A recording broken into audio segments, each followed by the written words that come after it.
मैं मानता हूं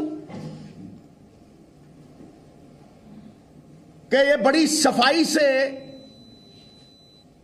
ह्यूमिलिएशन को बचाने का एक प्रयास है, क्योंकि आज तक इतिहास में ऐसा हुआ नहीं होगा कि 70,000 कुर्सियों पे 500 बंदों को हिंदुस्तान का प्रधानमंत्री एड्रेस करे। एक फॉर्मर चीफ मिनिस्टर तो बेशर्म हो सकता है कि खाली कुर्सियों को वो एड्रेस कर रहा था, बट इमेजिन अब प्राइम मिनिस्टर को पहुंचाना तो कोई बड़ी बात नहीं। और प्रधानमंत्री की सुरक्षा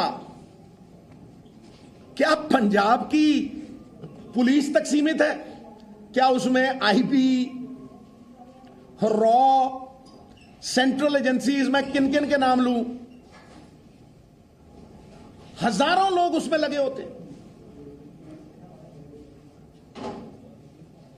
जब कोई ऐसा प्लान ही नहीं था कि वो सड़क से जाएंगे, तो यकायक ये प्लान कैसे बदला? और अगर बदला तो ये बहुत साफ है कि वो इस ह्यूमिलिएशन से बचना चाहते थे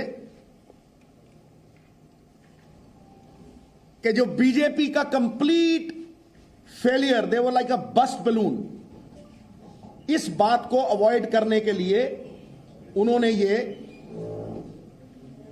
बहाना रचा है। भारतीय जनता पार्टी ये पहली बार नहीं कर रही।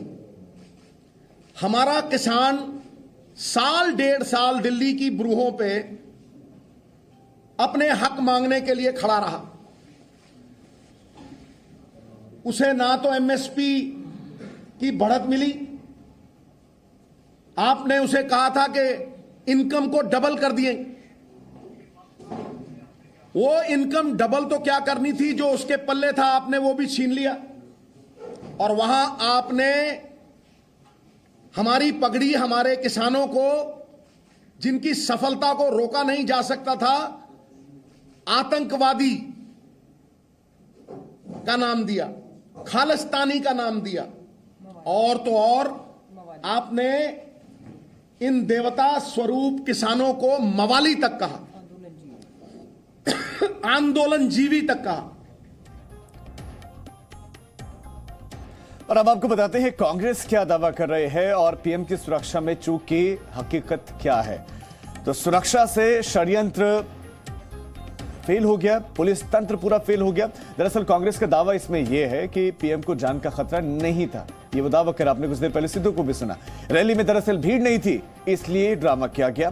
सड़क से जाने का कोई प्लान नहीं था, ये कांग्रेस दावा कर रहे हैं। और पीएम पंजाब का अब अपमान कर रहे हैं, ये भी कांग्रेस पार्टी करे। लेकिन हकीकत क्या है? हकीकत दरअसल ये है कि एसपीजी की चिट्ठी में आतंकी खतरे का जिक्र है।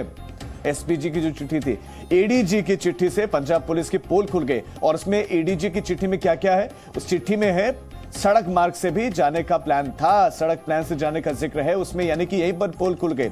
जांच के लिए हाई लेवल कमेटी का गठन किया गया।